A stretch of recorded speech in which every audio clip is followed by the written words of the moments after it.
Boa noite. Carta de Paulo a Tito, capítulo 1, versículos 1 a 3.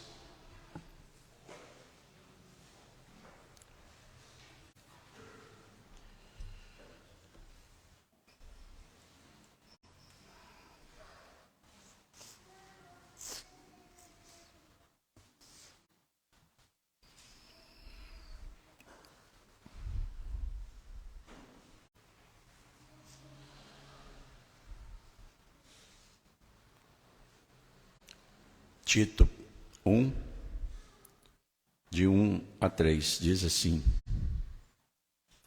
Paulo, servo de Deus e apóstolo de Jesus Cristo, para promover a fé que é dos santos de Deus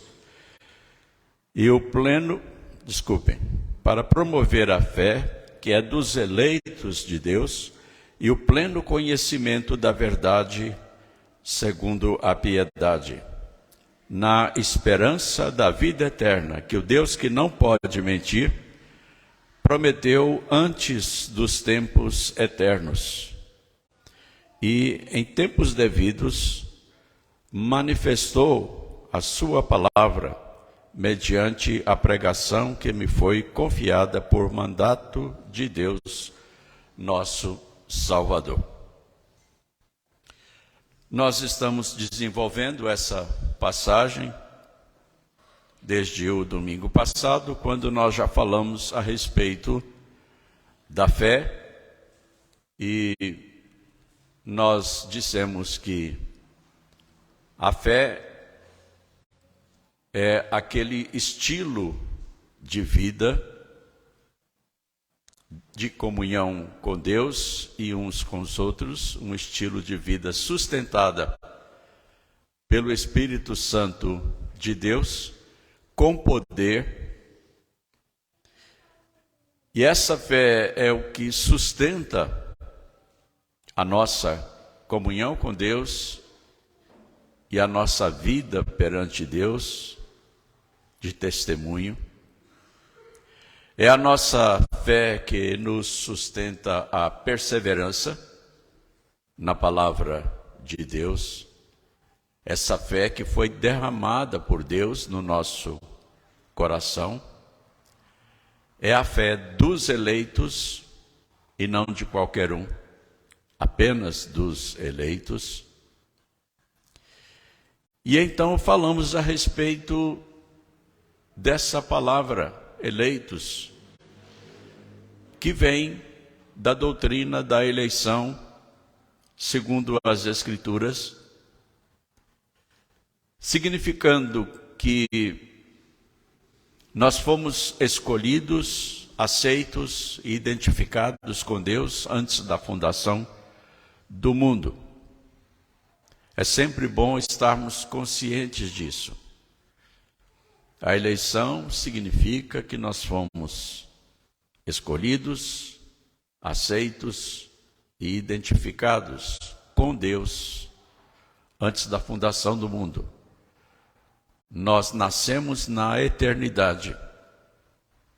Estamos vivendo sob a eternidade e participando da eternidade aqui e agora, e estamos indo para a eternidade. A eternidade é a nossa vida e a nossa vida é eterna. Tudo isso é segundo a verdade. E hoje nós estivemos falando a respeito da verdade e dissemos que a verdade é a verdadeira realidade das coisas do ponto de vista de Deus. E que ela só pode ser conhecida pelos eleitos de Deus, por aqueles a quem Deus chamou, justificou e glorificou. A verdade só pode ser conhecida pelo testemunho do Espírito Santo no coração dos eleitos de Deus. O Espírito Santo que Deus nos deu, ele nos conduz a toda a verdade, cumprindo a promessa de Jesus Cristo quando ele falou do Consolador. Ele disse: o Espírito vai conduzir vocês a toda a verdade. O mundo não pode conhecer a verdade de Deus, porque o mundo não sabe o que é a verdade. O mundo está relativizando a verdade, dizendo que cada um tem a sua verdade. Se eu digo que uma coisa é verdade para mim, eu não posso ser contraditado. E eu lembrei que os governos das nações estão fazendo leis para transformar em crime o ato de uma pessoa querer impor a sua verdade a outra. Esse é um ardil astucioso de Satanás para impedir a pregação do Evangelho, dizendo que uma pessoa não pode dizer para outra o que é a verdade. Então nós não podemos dizer que a palavra de Deus é a verdade. Mas foi o que Jesus Cristo ensinou na sua oração por nós. Ele disse: Pai, santifica-os na verdade. A tua palavra é a verdade. Deus é a verdade. E a vida eterna que Deus nos deu é baseada na verdade de Deus. Porque é o que Deus quis fazer, é o que Ele está fazendo, e Ele vai sustentar isso até o fim, porque a Bíblia diz que o poder de Deus vai nos sustentar de tal maneira que nós vamos estar irrepreensíveis diante do trono de Deus na volta de Jesus Cristo, por causa do conhecimento da verdade. Aqui está dizendo pleno conhecimento da verdade. Sendo possuidores da verdade de Deus, nós temos a visão de Deus para conhecermos a verdadeira realidade das coisas. Saber por que as coisas são do jeito que são. E como é que elas vão terminar. Mas nós estamos sendo proibidos de compartilhar essa verdade. Estamos sendo cerceados cada vez mais. Mas a verdade de Deus, ela é incontível. Ninguém pode conter, nenhum poder pode conter, porque é ela que vai prevalecer. A alternativa é a mentira. E a mentira é do diabo. E o diabo não vai prevalecer. Ele vai ser lançado no lago de fogo e enxofre para toda a eternidade. E com ele, todos aqueles que vivem a mentira dele. A verdade prevalecerá, porque é a verdade de Deus e Deus é a verdade. Conhecer a verdade é libertar-se. Foi o que Jesus Cristo disse: e conhecereis a verdade, e a verdade vos libertará. Que verdade? Quando o ser humano pecou, o homem e toda a criação e toda a existência humana foram cobertos pela mentira, pelo erro, pelo engano. O diabo distorceu a verdade de Deus, transformando-a em mentira. E a condenação de Deus sobre o mundo é justamente porque os homens preferiram a mentira de Satanás à verdade de Deus. Trocaram a verdade pela injustiça, ou seja, pelo erro, pela mentira. A queda mergulhou o homem no mundo de fantasia, em que impera a mentira, o erro. As pessoas vivem sem conhecer a verdadeira realidade das coisas. A Bíblia diz que o diabo cegou o entendimento das pessoas. As pessoas vivem em trevas. E a verdade é luz. Jesus Cristo veio como luz do mundo, como a verdade de Deus, para libertar da mentira aqueles que estavam em trevas. E aqueles então que são de Deus ouvem a palavra de Deus e saem para a verdade, para a luz. E entendem qual é a verdadeira realidade das coisas. Passam a conhecer a Deus, passam a conhecer que são filhos de Deus e passam a viver segundo a vontade de Deus. Então é um conflito entre luz e trevas, entre filhos da luz e filhos das trevas, filhos da verdade e filhos da mentira. E Jesus Cristo disse para os fariseus do seu tempo: vós sois filhos do diabo. Ele é mentiroso e pai da mentira. O curso deste mundo,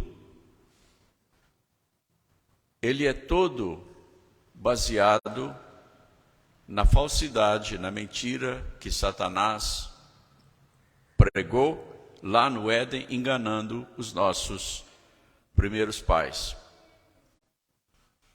Jesus veio para nos libertar dessa visão mentirosa da realidade das coisas e nos trazer então para o verdadeiro entendimento, para o conhecimento de Deus, para a verdade. Mas Paulo acrescenta que essa verdade, ela é segundo a piedade. Lembremos-nos de que todas essas coisas estão relacionadas com a esperança da vida eterna. Então, a fé está baseada na esperança da vida eterna, a eleição está baseada na esperança da vida eterna, a verdade é a vida eterna e a piedade é o resultado do relacionamento, do verdadeiro relacionamento entre a verdade e os filhos da verdade. A palavra piedade, ela tem dois sentidos na nossa língua. O sentido mais conhecido, mais comum, é o de compaixão, dó, comiseração. É quando uma pessoa fica com dó da necessidade do outro e ajuda. As pessoas dizem que isso é piedade. E de fato, na nossa língua é.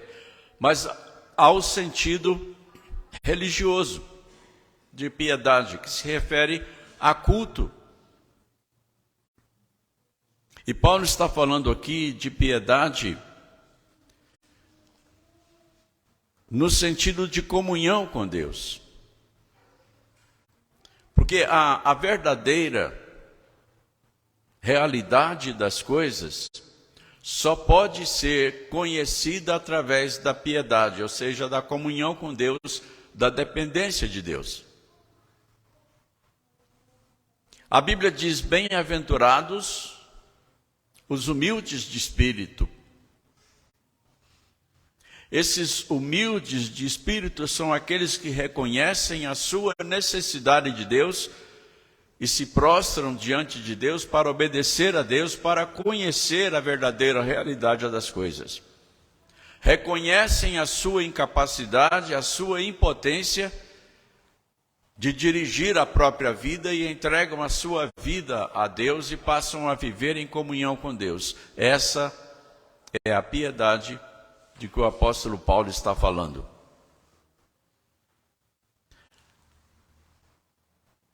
A verdade, no sentido bíblico, ela só pode ser conhecida através da piedade, porque é uma dependência de Deus, é uma busca a Deus para conhecer a verdade.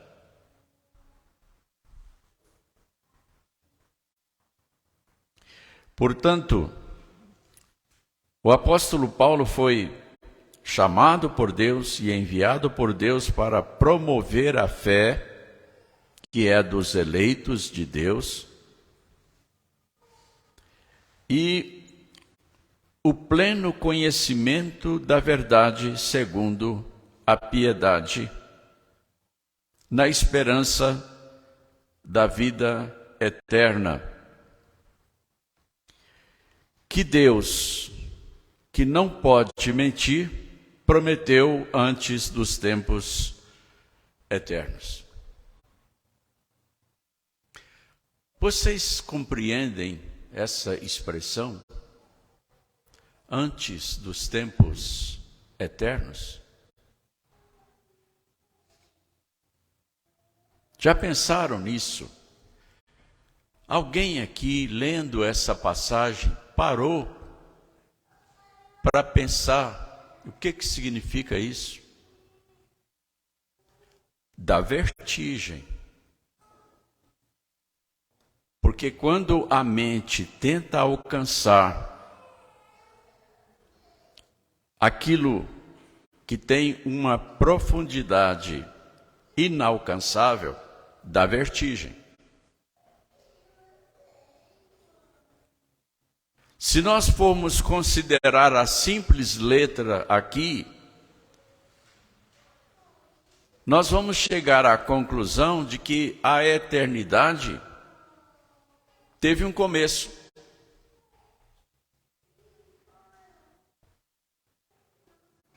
Deus prometeu aquilo que está sendo relacionado aqui, antes dos tempos eternos. Primeiro, parece haver uma incongruência, uma incoerência. Tempos eternos. Eternidade não tem tempo. Na eternidade não se contam horas, minutos, segundos, dias, meses e anos. Mas está dizendo aqui que essa promessa de Deus a respeito de tudo isso que está relacionado aqui, essa promessa foi feita antes dos tempos eternos.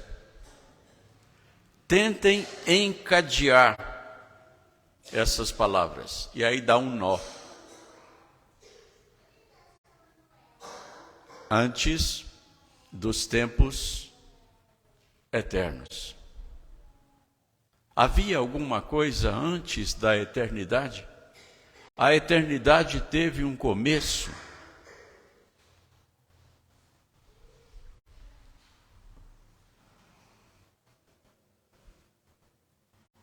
Na verdade, o que o apóstolo Paulo está colocando diante de nós aqui são os arcanos de Deus.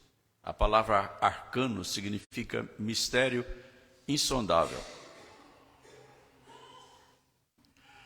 Paulo, ele não está se preocupando se nós vamos entender ou não o que ele está dizendo. Ele está colocando diante de nós uma realidade inatingível, um mistério. Um mistério que nós só vamos resolver quando nós estivermos na presença de Deus e podemos dizer: Senhor, o que significa isso aqui?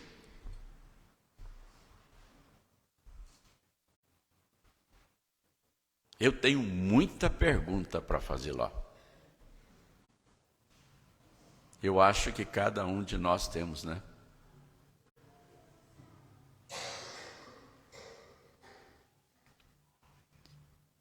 Quando eu perguntei sobre essas coisas, eu não pretendia dar resposta.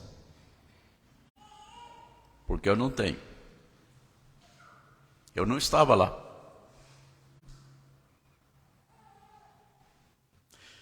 Eu quero abrir um parênteses aqui para colocar uma coisa.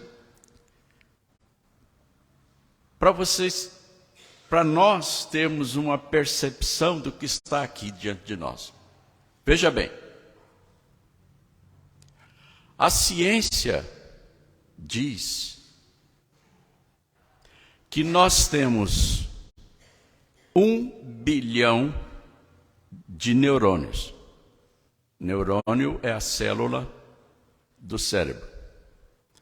A ciência diz que nós temos 1 bilhão de neurônios.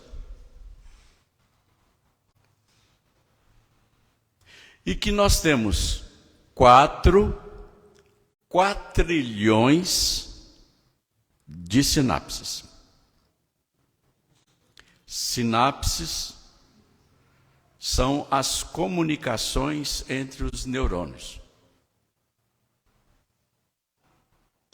1 bilhão de neurônios e 4 quatrilhões de sinapses. Aí, essa mesma ciência diz que se uma pessoa contar sinapse por sinapse, 1 segundo, levando 1 segundo para contar cada uma, sabe quanto tempo nós vamos levar para contar 4 quatrilhões de sinapses? Mais de 32 milhões de anos. E aí eu pergunto para vocês, quem foi que contou? Hein? Aonde é que eles chegaram a esse número? E aqui eu fecho o parêntese. E eu digo para vocês que nós temos diante de nós um mistério muito maior do que descobrir quem é que contou as sinapses, para dizer o quanto que nós temos. Vamos ter que esperar. Mas pelo fato de nós estarmos diante de um mistério, Deus prometeu antes dos tempos eternos, nós percebemos a grandeza do Deus que nós temos. O Deus que habita a eternidade.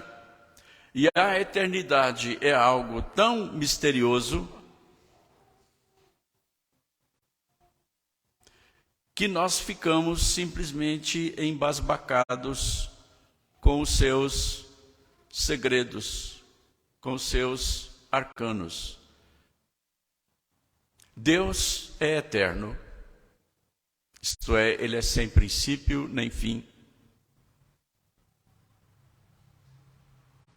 E Ele é o Deus Todo-Poderoso, que é onisciente e onipresente. E quando nós falamos em onipresente, nós precisamos saber que Deus está em todos os lugares, ao mesmo tempo, por inteiro. Não um pedacinho de Deus aqui, outro pedacinho ali, etc. Deus por inteiro está em todo o lugar ao mesmo tempo. Então, se nós formos tentar imaginar a eternidade, nós precisamos saber que Deus está presente em todos os tempos, desde antes da criação do mundo, e sempre será assim.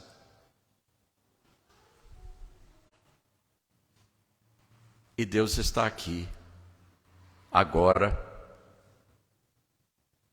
por inteiro, recebendo este culto. Foi o que Jesus Cristo prometeu, e eis que estou convosco todos os dias, até a consumação dos séculos.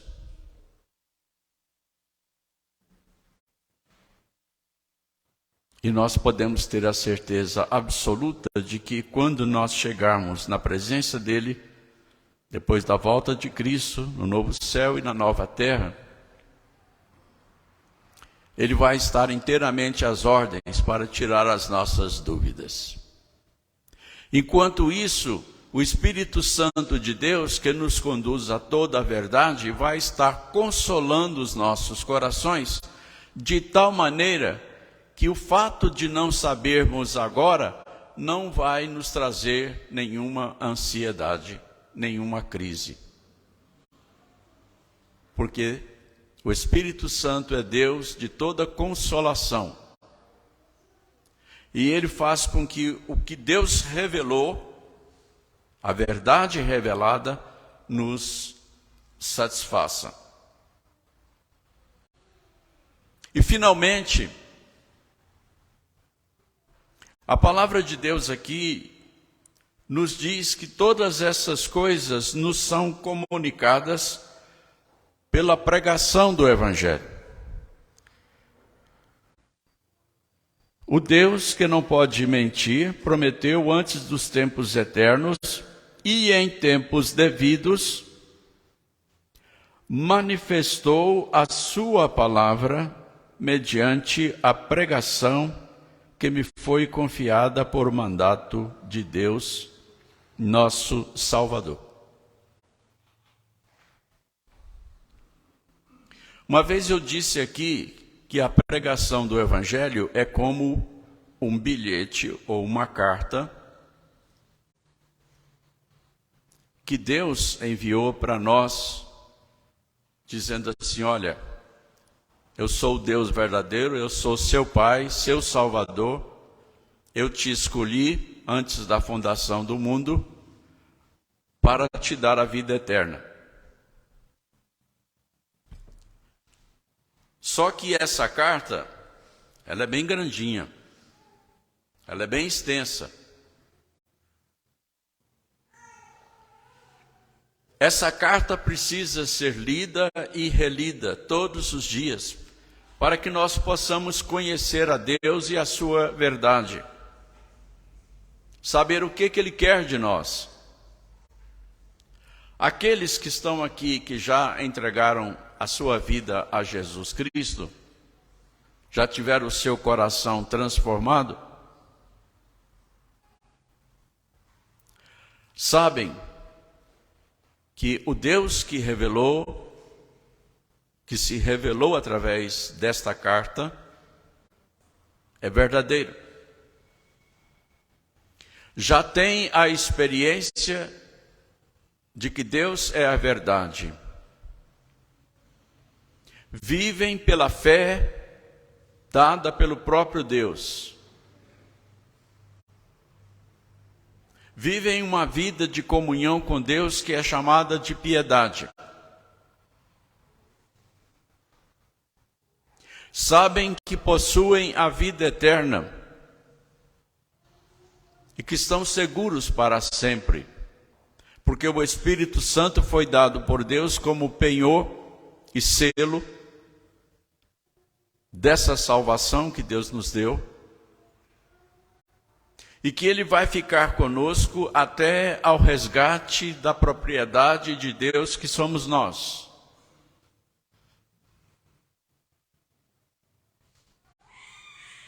A Bíblia diz que nós estamos seguros para sempre nas mãos de Deus. Jesus Cristo disse isso com palavras muito claras.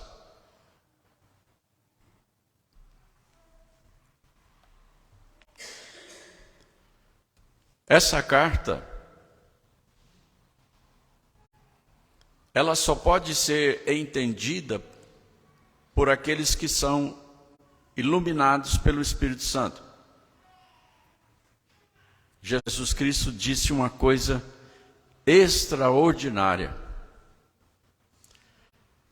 Ele disse assim: quem é de Deus, ouve a palavra de Deus. Ora, como é que é isso? Já pararam para pensar nisso? Quem já leu essa passagem lá no Evangelho de João, sabe o que significa isso? Significa uma coisa indescritível. É muito sublime. Quem é de Deus, ouve a palavra de Deus. Esse ouvir aí é atender, é crer. Mas escuta uma coisa, não tem que converter primeiro para ser de Deus? Jesus Cristo está dizendo, quem é de Deus, quem já é de Deus, ouve a palavra de Deus. Então, só dá ouvidos, só crê na palavra de Deus quem já é de Deus. É isso que Jesus Cristo está dizendo. Quem não é de Deus não ouve, não dá crédito, não acredita, não crê na palavra de Deus. Isso é eleição. Jesus Cristo, ele veio para salvar os eleitos de Deus, aqueles que foram eleitos antes da fundação do mundo.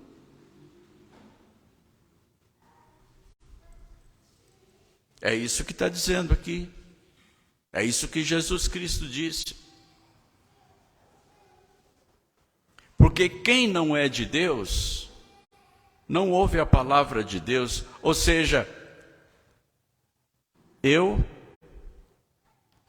sempre fui filho de Deus, mesmo antes da minha conversão. Cada um de nós que é crente em Jesus Cristo já era filho de Deus antes da conversão. Essa carta veio para te dizer isso. Ora, você é filho de Deus, você é meu filho. Eu hoje te gerei.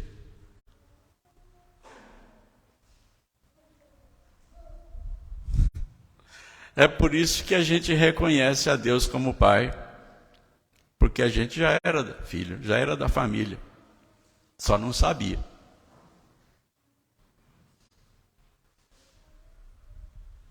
Isso é maravilhoso.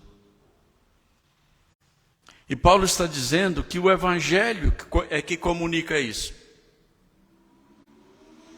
Porque Deus escolheu o Evangelho como o seu meio de nos comunicar a verdade,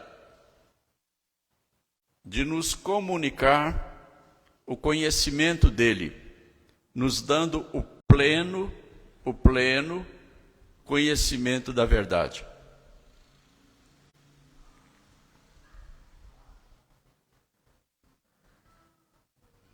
Essa é a revelação de Deus que nós recebemos e na qual nós cremos, porque já éramos filhos de Deus.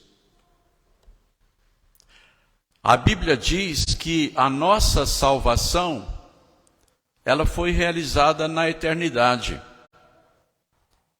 Está escrito, através do apóstolo Pedro, que o sangue de Cristo foi derramado antes da fundação do mundo. Nós somos salvos lá.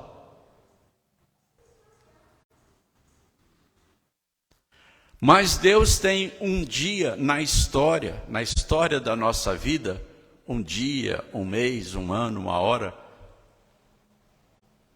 para nos dar esse conhecimento. Deus nos acompanha desde a nossa geração no ventre, tendo estabelecido desde antes da fundação do mundo, segundo o Salmo 139, todos os nossos dias. Lá diz que Deus conheceu e determinou cada um dos nossos dias, quando nenhum deles havia ainda. E lá naquela história que Deus escreveu, da minha vida e da sua, Deus falou assim, no dia tal, do mês tal, do ano tal, ele vai receber a comunicação do Evangelho, porque ele é meu filho, é meu eleito, é meu escolhido. E por isso aconteceu. Alguns de nós aqui não sabem nem como se converteu direito, porque não estava nem pensando nisso. Não estava procurando por isso.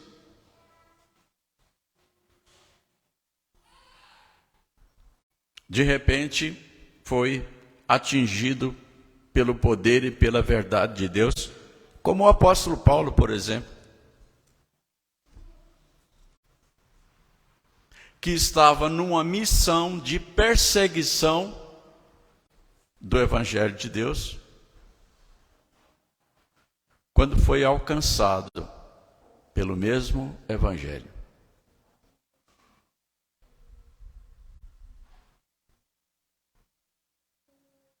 Então nós estamos diante de uma realidade, de uma verdade,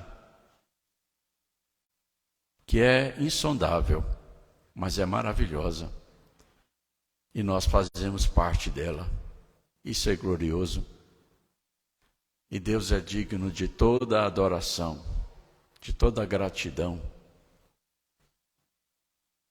E nós vamos ter uma eternidade inteirinha para agradecê-lo por isso. E para desfrutar desse Deus que é insondável, que é indescritível, que é inefável. E que hoje, agora, neste momento, nos consola, nos sustenta e vai continuar fazendo isso até o fim. Ele é que vai sustentar a nossa perseverança para estarmos irrepreensíveis diante do trono de Deus. Por isso Deus pode dizer que nós já estamos glorificados por tudo isso, pela fé, pela eleição, pela verdade, pela piedade, pela vida eterna. E tudo isso a Bíblia está chamando de esperança da vida eterna. E essa palavra esperança aqui, ela não se refere a alguma coisa que pode ou não eventualmente acontecer, mas está falando de uma convicção absoluta, de uma coisa que já nos pertence e que nós estamos desfrutando aqui e agora. Nós já temos a vida eterna. A glória de Deus já atua efetivamente nas nossas vidas. Nós somos herdeiros do reino de Deus. E o fato de pertencermos a esse reino já nos sustenta com a vida eterna. Porque a vida do reino de Deus é a vida eterna.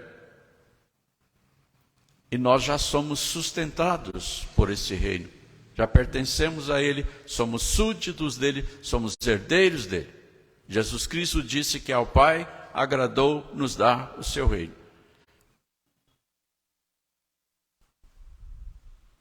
Agora é só sair e celebrar. E se alegrar com tudo isso. Que Deus seja louvado. Amém.